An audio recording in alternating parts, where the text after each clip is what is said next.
नेपाल दर्पणमा साथी जानुका दुवाडीसँगै अर्जुन पोखरेलको नमस्कार।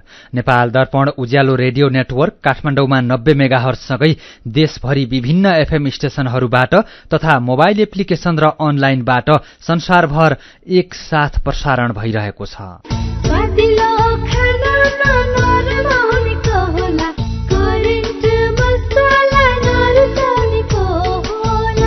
नेपाल दर्पणको साथमा करेन्ट मसला र करेन्ट चिया, स्वादको झट्का।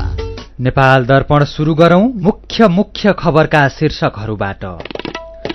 जनता समाजवादी पार्टी जसपा फुट नजिकै उपेन्द्र यादवले एकलौटी र स्वेच्छाचारी प्रवृत्ति देखाएको बाबुराम भट्टराईको आरोप। पूर्व अर्थमन्त्री जनार्दन शर्मामाथि छानबिन गर्न बनेको संसदीय विशेष समितिले भोलिदेखि काम थाल्दै अर्थ मन्त्रालयसँग कागजात र सीसीटीभी फुटेज माग्ने निर्णय।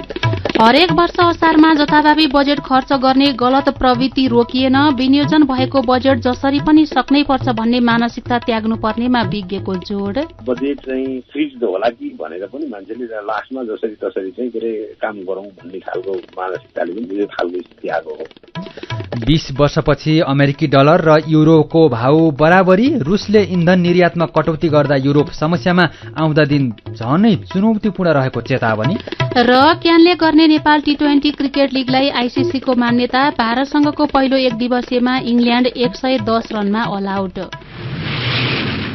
वैदेशिक रोजगार न्याय सम्बन्धी जानकारी। वैदेशिक रोजगारमा जाने व्यक्ति ठगिएमा वा शोषणमा परेमा वैदेशिक रोजगार विभागमा वा आफ्नो जिल्लाको जिल्ला प्रशासन कार्यालयमा निवेदन दिनुपर्दछ। वैदेशिक रोजगार ठगी गर्ने व्यक्तिलाई 3 वर्षदेखि 7 वर्षसम्म कैद र 3 लाखदेखि 5 लाख रुपियाँसम्म जरिवाना सजाय हुन्छ। वैदेशिक रोजगारमा ठगिएको व्यक्तिले बुझाएको रकम र त्यसमा थप 50% हर्जना सहितको रकम पीडकबाट फिर्ता पाउँछन्। वैदेशिक रोजगार ठगीको विषयमा जहिले पनि उजुरी लाग्दछ। क्षतिपूर्तिसँग सम्बन्धित उजुरी 1 वर्षभित्रमा दिनुपर्दछ। वैदेशिक रोजगारमा जाँदा लाग्ने खर्च मेन पावरमा बुझाइ भरपाई लिएमा न्याय पाउन सजिलो हुन्छ। वैदेशिक रोजगारीको सिलसिलामा ठगिएमा वा उद्धार गर्नु परेमा वा बेचबिखनमा परेमा वा तलब नपाएका कारण कानूनी सल्लाह र निशुल्क कानूनी सहायता चाहिएमा पिपुल फोरमको फोन नम्बर 01 44 23 973 मा सम्पर्क गर्न सकिनेछ। आइरिक्सको सहयोगमा मानव अधिकारका लागि जनमञ्च, पिपुल फोरम काठमाडौँ, नेपाल। थोरै बचत धेरै कायदा, बीमाका छन् फाइदा। सरकारी स्वामित्व र बीमाको क्षेत्रमा विश्वसनीय नाम राष्ट्रिय बीमा संस्थान। जीवन बीमाका लागि आजै राष्ट्रिय बीमा संस्थान रामशाहपथ काठमाडौँ वा नजिकैको शाखामा सम्पर्क गरौं। उज्यालो रेडियो नेटवर्कबाट प्रसारण भइरहेको नेपाल दर्पणमा अब सुनौ पूरा खबर। जनता समाजवादी पार्टी जसपा फुट नजिकै पुगेको छ। पार्टीका अध्यक्ष उपेन्द्र यादवले यसअघि नै केन्द्रीय समितिको बैठक बोलाएर विभिन्न निर्णय गरिसकेको अवस्थामा संघीय परिषदका अध्यक्ष डाक्टर बाबुराम भट्टराईले आज केन्द्रीय कार्यसमितिको विस्तारित बैठक बोलाएसँगै जसपा फुटको नजिकै पुगेको हो। अध्यक्ष उपेन्द्र यादव र संघीय परिषद अध्यक्ष डाक्टर बाबुराम भट्टराई बीच अब एउटै पार्टीमा बस्न नसकिने भएकोले आफ्नो बाटो लाग्ने विषयमा यसअघि नै कुराकानी भइसकेको छ। आजको बैठकमा भट्टराईले केन्द्रीय कार्यकारिणी अध्यक्ष उपेन्द्र यादवले एकलौटी र स्वेच्छाचारी प्रवृत्ति देखाएको आरोप लगाउनुभयो। उहाँले संख्यात्मक रूपमा पनि आफ्नो पक्षमा नै बहुमत रहेको दावी समेत गर्नुभयो। अध्यक्ष भट्टराईले अर्का अध्यक्ष यादव पक्षले बैठक अवैध भनेको प्रति लक्षित गर्दै यादव पक्षले इतिहासलाई भुलेर गरेको कुराको कुनै सत्यता नरहेको जिकिर गर्नुभयो। उहाँले उपेन्द्र यादवलाई अहिले पनि नतर्सिन, नडराउन, हिम्मतका साथ सामना गर्न र वैधानिक ढंगले बैठक राख्न चुनौती दिनुभयो। अध्यक्ष भट्टराईले तत्कालीन कार्यकारिणी अध्यक्ष महन्त ठाकुर अलगिएपछि खाली रहेको पदमा समेत जनजातिलाई राख्ने आफ्नो प्रस्तावलाई अध्यक्ष उपेन्द्र यादवले नमानेको आरोप लगाउनुभयो। उहाँले पार्टी दर्ता गराउँदा देखेको आफ्नो सपनामा कुठाराघात भइरहेको बताउनुभयो। उपेन्द्र यादव पक्षले भोलि र पर्सि वीरगंजमा बैठक बोलाएका छन्। दुवै पक्षले आफूले बोलाएको बैठक आधिकारिक भएको दावी गरेका छन्। 2076 सालको वैशाख 23 गते तत्कालीन संघीय समाजवादी फोरम र नयाँ शक्ति पार्टी नेपाल बीच एकता भएर समाजवादी पार्टी बनेको थियो। समाजवादी पार्टी 2077 सालको वैशाख 10 गते राष्ट्रिय जनता पार्टीसँग मिलेर जनता समाजवादी पार्टी बनेको थियो। जनार्दन शर्मामाथि छानबिन गर्न बनेको संसदीय विशेष समितिले भोलि अर्थ मन्त्रालयसँग जनार्दन शर्मासँग सम्बन्धित कागजात र विवरण माग्ने निर्णय गरेको छ। आज सिंहदरबारमा बसेको संसदीय विशेष छानबिन समितिको पहिलो बैठकले समितिको कार्यविधि पास गर्दै पूर्व अर्थमन्त्री शर्मासँग सम्बन्धित कागजात तथा विवरणका लागि पत्राचार गर्ने निर्णय गरेको समिति सचिव सुरेन्द्र अर्यालले बताउनुभयो। उहाँले आजको बैठकले छानबिन समितिको सभापति सर्वसम्मतिबाट छान्ने निर्णय भएको पनि बताउनुभयो। सचिव अर्यालले सर्वसम्मतिबाट सभापति छान्न सदस्यहरूले आन्तरिक छलफल गर्ने विषयमा छलफल भएको जानकारी दिनुभयो। अर्को बैठक भोलि दिउँसो बस्नेछ। शर्माले अर्थमन्त्री हुँदा 2079-80 को बजेट बनाउने क्रममा अनधिकृत व्यक्ति मध्यरातमा अर्थ मन्त्रालय छिराएर करका दर हेरफेर गरेको आरोप लागेसँगै 11 सदस्यीय संसदीय विशेष छानबिन समिति बनेको छ। पूर्व अर्थमन्त्री शर्माले संसदीय छानबिन समिति बनेसँगै अर्थमन्त्रीबाट राजीनामा दिनुभएको थियो। नेकपा एमालेका अध्यक्ष केपी शर्मा ओली र नेपाल भ्रमणमा रहनुभएका चीनिया कम्युनिष्ट पार्टी सीपीसीका विदेश विभाग प्रमुख लिउ जियानछाओ बीच आज शिष्टाचार भेटवार्ता भएको छ। अध्यक्ष ओलीको निवासमा भएको भेटवार्तामा द्विपक्षीय सम्बन्धका बारेमा छलफल भएको एमालेका विदेश विभाग प्रमुख राजन भट्टराईले जानकारी दिनुभयो। नेपाल र चीनले एक अर्काको आन्तरिक मामिलामा कुनै हस्तक्षेप नगर्ने बारेमा छलफल भएको विदेश विभाग प्रमुख भट्टराईले जानकारी दिनुभयो। चीनले नेपालको आन्तरिक मामिलामा कुनै हस्तक्षेप नगर्ने प्रतिबद्धता जनाएको पनि उहाँले जानकारी दिनुभयो। छलफलमा नेपालको भूमि प्रयोग गरेर चीन विरोधी कुनै पनि गतिविधि नहोस् भन्ने चीनको चाहनाप्रति एमाले अध्यक्ष ओलीले नेपाली भूमि कुनै हालतमा चीन विरोधी गतिविधिको लागि प्रयोग हुन नदिने प्रतिबद्धता जनाउनु भएको पनि भट्टराईले जानकारी दिनुभयो। लिउले आजै एकीकृत समाजवादी पार्टीका शीर्ष नेताहरूसँग पनि भेटवार्ता गर्नुभएको छ। काठमाडौँको एक होटलमा भएको भेटवार्तामा एकीकृत समाजवादी पार्टीका नेताहरूले नेपाल एक चीन नीतिमा दृढ रहेको बताएका छन्। भेटपछि एकीकृत समाजवादी पार्टीका अध्यक्ष माधव कुमार नेपालले चीनको आन्तरिक मामिलामा बाह्य हस्तक्षेपको पक्ष नलिने र असंलग्न परराष्ट्र नीतिमा अविचलित रहने कुरा राखेको जानकारी दिनुभयो। नेपालका कम्युनिष्ट पार्टीहरू एकताबद्ध भएर अघि बढेको हेर्न चाहेको लिउले बताउनु भएको पनि नेपालले जानकारी दिनुभयो। गएको आइतबार नेपाल आउनुभएका लिउ भोलि स्वदेश फर्कँदै हुनुहुन्छ। नेपाली कांग्रेसका केन्द्रीय सदस्यहरूले गठबन्धनलाई आउँदो संघ र प्रदेशको चुनावसम्म लैजानुपर्नेमा जोड़ दिएका छन्। नेपाली कांग्रेसको जारी केन्द्रीय समिति बैठकमा बोल्ने क्रममा केन्द्रीय सदस्यहरूले नेपाली कांग्रेसले विजय हासिल गर्नुमा गठबन्धनले मद्दत गरेको बताएका छन्। केन्द्रीय सदस्यहरूले गठबन्धनले समग्र परिणाममा राम्रो गरेकाले आउँदो चुनावसम्म गठबन्धनलाई निरन्तरता दिनुपर्ने धारणा राखेका हुन्। नेताहरूले समानुपातिक चुनावी प्रणाली भएका कारण पनि गठबन्धन गर्नुको विकल्प नभएको धारणा राखेका प्रवक्ता डाक्टर प्रकाश शरण महतले बताउनुभयो। यस्तै विगतको गठबन्धनबाट पाठ सिकेर साउन भित्रैमा गठबन्धनको विषयमा टुङ्गो लगाउनु पर्ने र भदौ महिना भित्रैमा पार्टीको टिकटको टुङ्गो लगाइसक्नु पर्नेमा नेताहरूले जोड़ गरेको प्रवक्ता महतले जानकारी दिनुभयो। उहाँले नेताहरूको पार्टीप्रतिको असन्तुष्टि र फरक मतहरू बाहिर नराख्न नेताहरूलाई आग्रह गरिएको बताउनुभयो। पार्टी केन्द्रीय समिति बैठकमा नेताहरूले महँगी नियन्त्रण गर्न र मलको सहज आपूर्तिका लागि सरकारले तदारुकता देखाउनु पर्ने माग गरेका थिए। यसैबीच नेपाली कांग्रेसका केन्द्रीय सदस्य तथा राष्ट्रिय योजना आयोगका पूर्व उपाध्यक्ष डाक्टर गोविन्द राज पोखरेलले आर्थिक अवस्था सुधार नहुन्जेल पालिकादेखि संघीय सरकारका नेतृत्वकर्ताको सुविधा कटौती गर्न माग गर्नुभएको छ।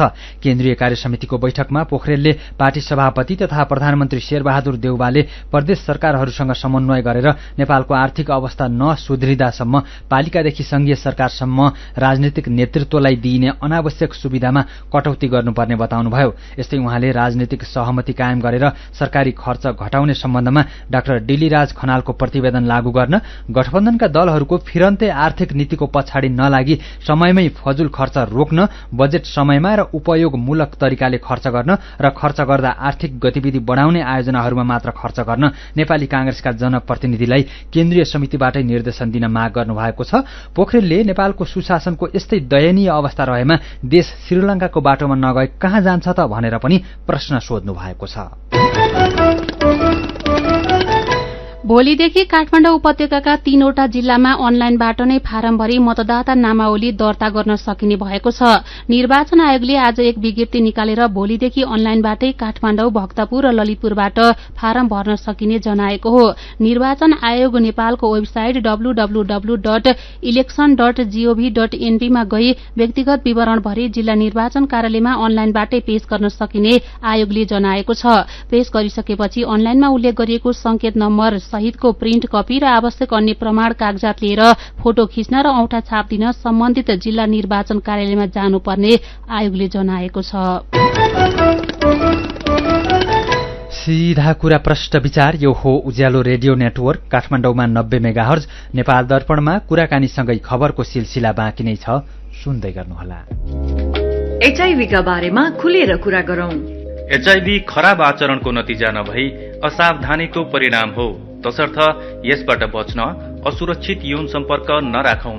अन्य व्यक्तिले प्रयोग गरेका धारिला औजार जस्तै छुरी, दारी काट्ने ब्लेड प्रयोग नगरौं र रगत चढाउनु पर्ने अवस्था भएमा परीक्षण गरेको रगत मात्र चढाउँ। संक्रमित भइसकेकालाई समयमै उपचारमा लगाउँ र अकालमै हुन सक्ने मृत्युबाट जोगाउँ। समयमै उपचार गर्नाले संक्रमित गर्भवती महिलाले पनि स्वस्थ बच्चा जन्माउन सक्छिन्। Nepal youth foundation 12+, Lumbini plus र मकवानपुर महिला समूह।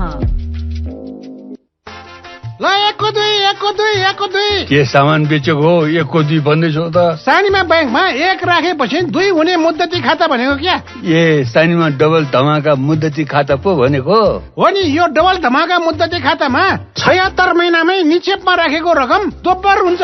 अनि 1-2 भएन त? अनि बीचमै पैसा चाहियो भने के गर्ने थाहा छ त? किन थाहा नहुनु, आफूलाई चाहिएको बेलामा निक्षेपको 90% सम्म कर्जा लिन पाइन्छ।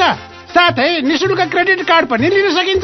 ओहो, यो त सबैलाई सुनाउनु पर्ने कुरा पो हो त। म पनि विदेशमा कम ब्याज दरमा निक्षेप राख्ने छोरीलाई आजै सानीमा डबल धमाकामा पैसा राखी यो मौका नगुमाउनु भनिहाल्छु ल। अनि दाइ, छर छिमेकीहरू चाहिँ यो मौकाबाट छुट्लान् नि? त्यो त म भनिहाल्छु नि। आजै खोलौं कम निष्क्रिय कर्जा भएको सानीमा बैंकमा डबल धमाका मुद्दती खाता। मुद्दतीमा 100% प्रतिफलका साथै बचत खातामा पनि 8.03% सम्मको उच्च ब्याज दर। थप जानकारीका लागि नजिकैको शाखा वा 980119 मा सम्पर्क गर्नुहोला। सानीमा बैंक, सबल अनि विश्वसनीय। तपाईँ अहिले रेडियो, मोबाइल एप्लिकेशन र अनलाइनबाट प्रसारण भइरहेको उज्यालो रेडियो नेटवर्कको नेपाल दर्पण सुन्दै हुनुहुन्छ।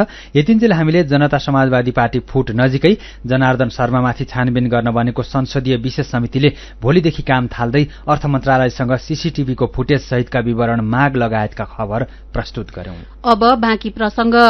असारको अन्तिमतिर बजेट खर्च गर्ने प्रवृत्ति यो वर्ष पनि दोहोरिएको छ। पुँजीगत अर्थात विकास बजेटतर्फ असार 15 देखि 25 गतेसम्म 10 दिनमै 10.15% खर्च भएको छ। असार 15 अगाडि जम्मा 40% मात्रै खर्च भयो। समग्रमा चालू वर्ष सरकारले पुँजीगत खर्च लक्ष्यको आधा अर्थात 50% मात्रै गरेको तथ्याङ्क छ। बजेट विनियोजनपछि तत्काल काम नथाल्ने तर अन्तिममा हतारोमा गरिएका विकास निर्माणका काममा गुणस्तरको प्रश्न उठ्ने गरेको छ। वर्षेनी असारमै बजेट सक्ने गरी किन हतारो हुन्छ भनेर साथी मदन पौड्यालले भौतिक पूर्वाधार तथा यातायात मन्त्रालयका पूर्व सचिव मधुसूदन अधिकारीलाई सोध्नु भएको छ। आर्थिक वर्षको अन्तिममा तपाईँको चाहिँ सबै हिसाबले अलिकति यो विकास निर्माण काममा प्रेसर पर्ने त स्वाभाविकै हो। बजेट चाहिँ फ्रिज होला कि भनेर पनि मान्छेले लास्टमा जसरी तसरी चाहिँ के अरे काम गरौँ भन्ने खालको मानसिकताले पनि यो खालको स्थिति आएको हो। वर्षातमा कामै गर्न नहुने भन्ने त छैन। कतिपय कामहरू वर्षातमा गरेर राम्रो हुने पनि कामहरू हुन्छन्, कतिपय कामहरू वर्षातमा गर्नै नहुने कामहरू हुन्छन्। जस्तो चाहिँ बाटो यो आसफाल्टको काम, बाटो पिच गर्ने काम चाहिँ वर्षातमा राम्रो मानिन्छ। सबै कुरालाई एउटै डालोमा हालेर चाहिँ हेर्नु हुँदैन। आम नागरिकले उठाउने गुणस्तरीयताको प्रश्न, अब यो असारमा काम गर्दा गुणस्तरीय काम हुन्छन् नै भन्न सकिन्छ त? जस्तो तपाईँको बाटो पिच गर्ने काम त वर्षातमा गर्यो भने त सबभन्दा नराम्रो हुन्छ त्यो, होइन? अरू कतिपय कुरा कम्प्रेसन गर्नुपर्ने कुराहरू, वर्षाको पानीले बिगार्ने गर्ने कुराहरू त वर्षामा नगर्नुपर्ने कामहरू पनि भइरहेछन्। त्यसैले आलोचना हुन्छ। बजेट नै सक्नु पर्ने गरी हतारो चाहिँ किन हुन्छ त असारको अन्तिममा? यसमा चाहिँ विभिन्न फ्याक्टरहरू छन्। एउटा अब हामीले यति दुःख गरेर मिहिनेत गरेर पारेको बजेट तिमीहरूले चाहिँ खेरा फालिदिन्छौ भनेर बजेट पार्ने हाम्रो पोलिटिकल सर्कलबाट चाहिँ प्रेसर पनि हुन्छ कर्मचारीलाई। कतिपय ठाउँमा अब आम जनताले गुनासो गरे जस्तै कर्मचारीकै इन्ट्रेस्ट पनि हुन्छ होला। कतिपय ठाउँमा चाहिँ तपाईँको ठेक्का पाएको मान्छेले मैले अहिले चाहिँ असारभित्र पाएँ भने यसै अगाडि नै चाहिँ मैले बजेट भुक्तानी पाउँथेँ, आफ्नो काम चलाउनु पाउँथेँ भन्ने पनि हुन्छ। यो तिनटै फ्याक्टरहरू छ। जान्दा जान्दै पनि यसरी काम गर्दाखेरि चाहिँ यसको भोलिको असर चाहिँ के हो त? भविष्यमा यसले कस्तो प्रभाव पार्छ? यो श्रृङ्खला अब निरन्तर चलिरहेको छ, यही नै यसको इम्प्याक्ट होइन। हामीले गर्नुपर्ने त के हो त भन्दाखेरि हामीले त्यो चाहिँ के अरे कानुनमै व्यवस्था गरेर चाहिँ यो आषाढ महिनामा काम बन्द गर्ने, आषाढ महिनामा भुक्तानीका इन्डोर काम मात्रै गर्ने, फिल्डमा काम नगर्ने लगायतका विविध परिपत्रहरू पनि गऱ्यौँ, विविध गऱ्यौँ। केही गरे पनि त्यो चाहिँ के अरे नियन्त्रण भयो। नहुनुको पछाडि मैले अहिले भनेकै तिनटै कारण हुन्। अब यो चाहिँ काम अगाडि नै सकियो भयो हुन्थ्यो, अब अगाडिबाट क्युमुलेट हुँदै हुँदै हुँदै आउँछ अनि अन्तिममा बर्खामा चाहिँ अब फेरि अब बजेट फ्रिज होला भन्ने डरले नै सबैले चाहिँ बर्खामा। अब उसो भए सुधार गर्नुपर्ने ठ्याक्कै ठाउँ चाहिँ कहाँनिर छ? अब सुधार गर्नुपर्ने ठाउँ चाहिँ प्रत्येक क्षेत्रबाट सुधार हुनु पर्यो। यसरी चाहिँ तपाईँको सकिँदैन, बर्खामै प्रेसर गरेर गर्नुपर्छ भने एकै वर्षको आर्थिक वर्षमा सकिने गरी बजेट टर्मिनेट हुने गरी आयोजना राख्नु भएन, त्यसलाई दबाब नपर्ने गरी मल्टियरमा लानु पर्यो। त्यस्तो खालको काम छ भने अब सानातिना काम जुन काम चाहिँ अब सङ्घले अथवा गर्ने होइन स्थानीय निकायले हेर्दै पनि हुने हो छ भने त्यही किसिमले स्थानीय निकायलाई दिनु पर्यो, ताकि स्थानीय निकायले चाहिँ समयमै काम सम्पन्न गर्न सकोस्। नजिक हुन्छ, सानो काम छ भने त्यसरी चाहिँ के अरे कामहरू चाहिँ बाँडफाँड गर्नु पर्यो र सङ्घबाट हुने कामहरू चाहिँ ठुल्ठुला कामहरू चाहिँ बहुवर्षमा लानु पर्यो। असारमा प्रेसर नहुने गरी व्यवस्थापन गर्नु पर्यो र अगाडि सम्पादन हुन सक्ने काम चाहिँ अलिक अगाडिबाटै सुरु गर्नु पर्यो। अब बर्सातमा तयारीका सुरु गर्ने साउनदेखि चाहिँ तपाईँको अनि जब चाहिँ के अरे काम गर्नु अनुकूल वातावरण हुन्छ असोज कार्तिकदेखि नै सुरु गर्ने, उता मङ्सिर पुसतिर नपुर्याउने, त्यसपछि सुरु गरेर चाहिँ अब बर्खामा गरेर गुणस्तरमा प्रभाव नपर्ने खालका काम त बर्खामा पनि गर्दा हुन्छ। निरन्तर गर्दा के फरक हुन्छ? वर्षा गर्नै नहुने भन्ने त होइन, तर गोर्खा गरेको कामले चाहिँ जनताको जनजीवनमा प्रभाव पार्न पनि भएन र बनेको इन्फ्रास्ट्रक्चरको गुणस्तरमा पनि न्यूनता आउनु भएन। त्यस किसिमले गर्ने वातावरण सिर्जना गर्ने नै हो, अन्त केही छैन। उहाँ हुनुहुन्थ्यो भौतिक पूर्वाधार तथा यातायात मन्त्रालयका पूर्व सचिव मधुसूदन अधिकारी। नेपाल दर्पणमा फेरि पनि खबरकै सिलसिला। काठमाडौँको चोभारमा रहेको सुक्खा बन्दरगाहबाट निर्यात सुरु भएको छ। उनबाट बनेका 1 ट्रक सामग्री डेनमार्कको लागि आज निर्यात भएको चोभार भन्सार कार्यालयले जनाएको छ। आज पहिलो पटक उनबाट बनेका सामग्री पठाएसँगै निर्यातको ढोका खुलेको प्रमुख भन्सार प्रशासक धनबहादुर बडुवालले जानकारी दिनुभयो। उहाँका अनुसार आज एभरेस्ट ट्राभल्स सर्भिस प्रालीबाट डेनमार्कको लागि नेपाली सामग्री निर्यात भएको हो।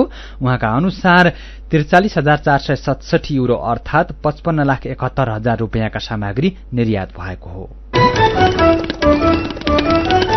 पछिल्लो 24 घण्टामा थप 177 जनामा कोरोना भाइरसको संक्रमण पुष्टि भएको छ। पीसीआर र एन्टिजेन गरी 3126 जनाको नमूना परीक्षण गर्दा 177 जनामा संक्रमण पुष्टि भएको स्वास्थ्य तथा जनसंख्या मन्त्रालयले जनाएको छ। यस्तै थप 41 जना निको भएका छन्। निको हुनेको तुलनामा थपिनेको संख्या धेरै हुँदा सक्रिय संक्रमितको संख्या 873 जना पुगेको छ।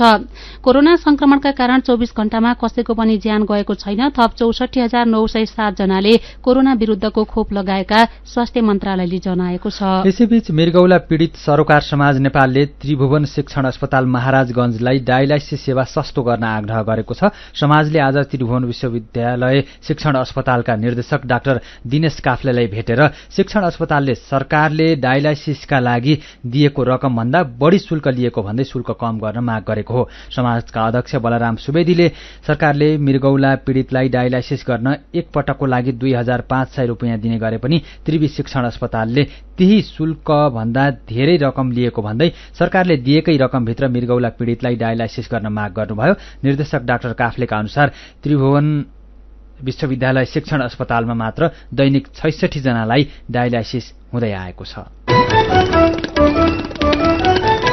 पछिल्लो 3-4 घण्टाको अवधिमा बागमती प्रदेशमा धेरै पानी परेको मौसमविदले बताएका छन्। विभिन्न स्टेशनको तथ्याङ्क अनुसार अरू प्रदेशमा भन्दा बागमती प्रदेशमा धेरै पानी परेको देखिएको मौसमविद प्रतिभा मानन्दरले जानकारी दिनुभयो।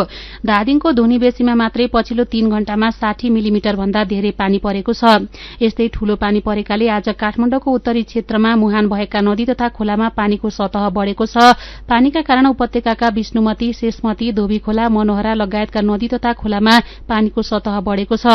आज राति पनि बागमती, लुम्बिनी लगायतका ठाउँमा सामान्यदेखि मध्यम खालको पानी पर्ने सम्भावना भएकाले सावधानी अपनाउन मौसमविदले आग्रह गरेका छन्। कैलालीको टिकापुरमा एक पसलमा बिक्रीका लागि राखिएको सिलप्याक पानीको बोतलमा माकुरा भेटिएको छ। आकाशगंगा वाटर एन्ड बेभरेज इन्डस्ट्रिज वर्धगोरिया कैलालीले उत्पादन गर्दै आएको पानीको बोतलमा माकुरो भेटिएको हो।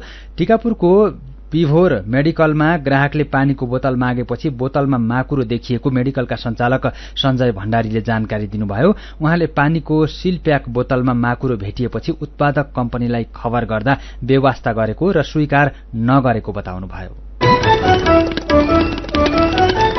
सीधा कुरा प्रश्न विचार यो हो उज्यालो रेडियो नेटवर्क काठमाडौँमा 90 मेगाहर्ज, नेपाल दर्पणमा मेरो पनि भन्नु छ सँगै खबरको सिलसिला बाँकी नै छ, सुन्दै गर्नुहोला।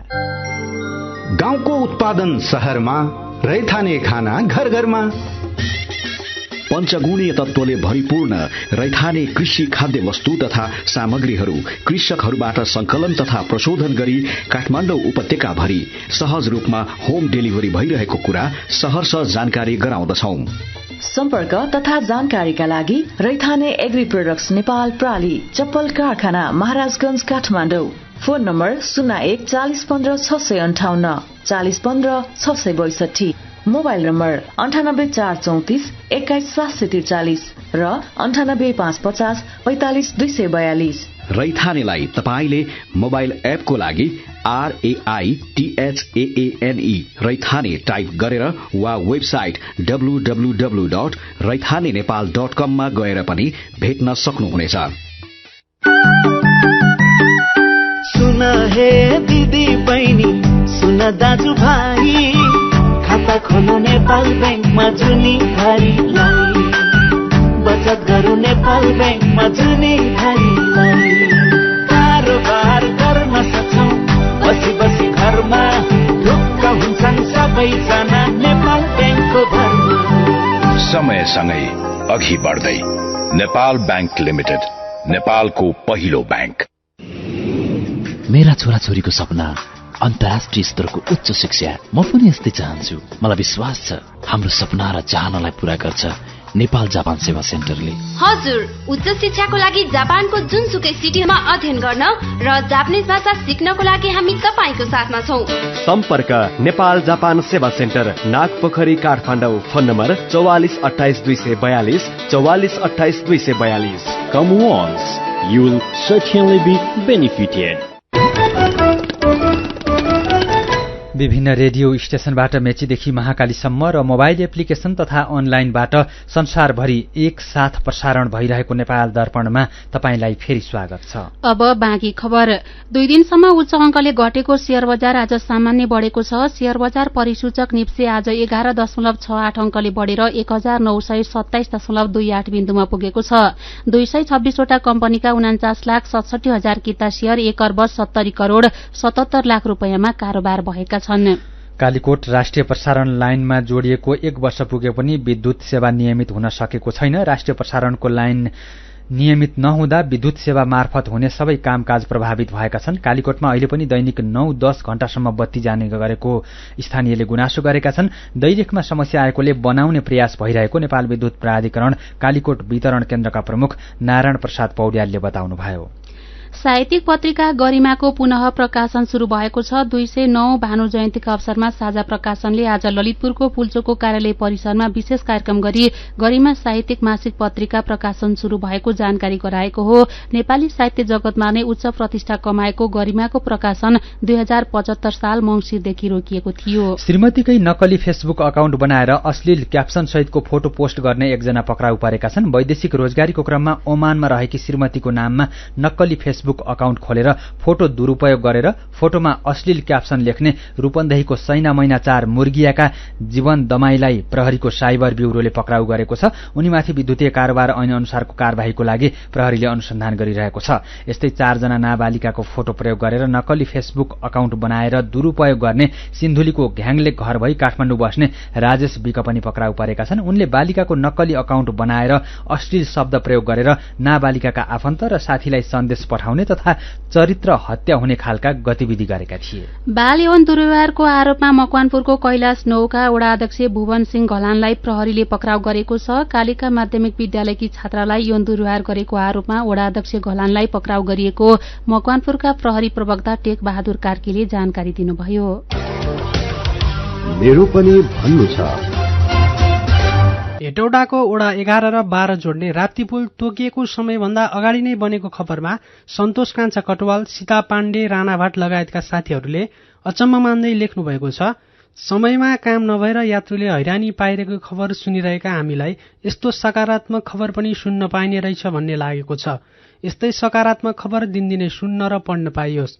काम गर्ने ठेकेदार सहित सबैलाई धन्यवाद। यसैगरी अन्य काम पनि समयमै सक्नुहोला।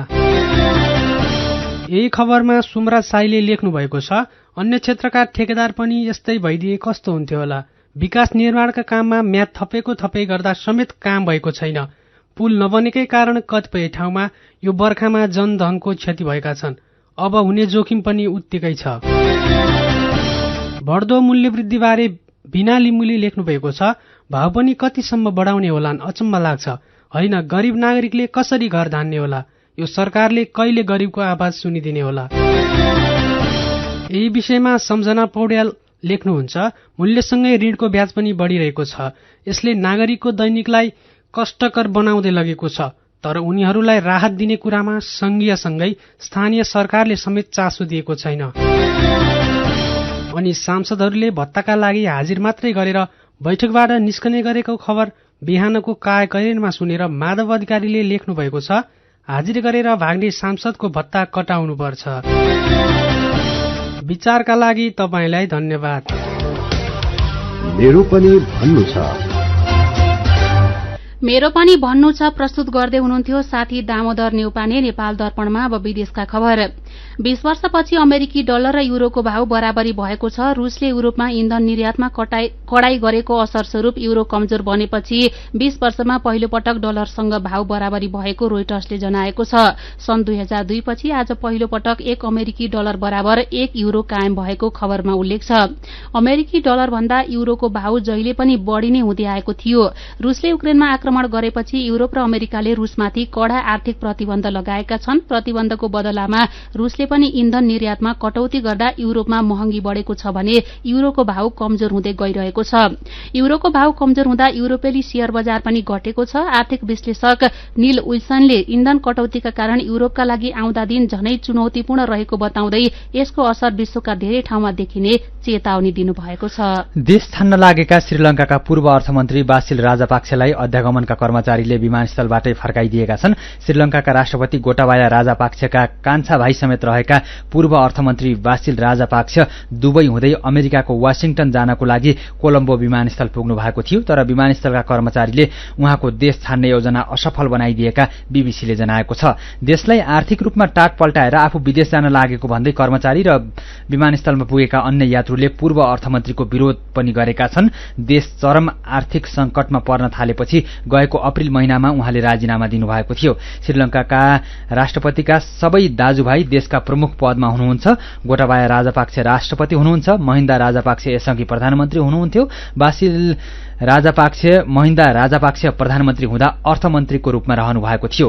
बासिल राजापाक्सेसँग अमेरिकाको पनि नागरिकता रहेको छ। तर उहाँलाई पदमा ल्याउनकै लागि कानून नै परिवर्तन गरिएको थियो। बासिलमाथि सन् 2015 मा भ्रष्टाचारको समेत आरोप लागेको थियो। श्रीलंकामा प्रदर्शनकारीले गएको शनिबारदेखि राष्ट्रपतिको भवन समेत कब्जा गरेर बसेका छन्। अब खेल खबर। नेपाल क्रिकेट संघ क्यानले पहिलो पटक गर्न लागेको नेपाल टी20 लीगलाई अन्तर्राष्ट्रिय क्रिकेट काउन्सिल आईसीसीले मान्यता दिएको छ। क्यानले आउँदो सेप्टेम्बर 24 देखि अक्टोबर 22 तारिकसम्म नेपाल टी20 लीग आयोजना गर्दैछ। आफैले क्रिकेट लीग आयोजना गर्ने भएपछि क्यानले अरू फ्रेन्चाइज लीगलाई मान्यता दिएको छैन। र भारतसँगको पहिलो एक दिवसीय क्रिकेटमा इङ्ल्याण्डले खराब ब्याटिङ गरेको छ। दि ओभलमा टस हारेर पहिले ब्याटिङको निम्तो पाएको घरेलु टोली इङ्ल्याण्ड 110 रनमा अल आउट भयो।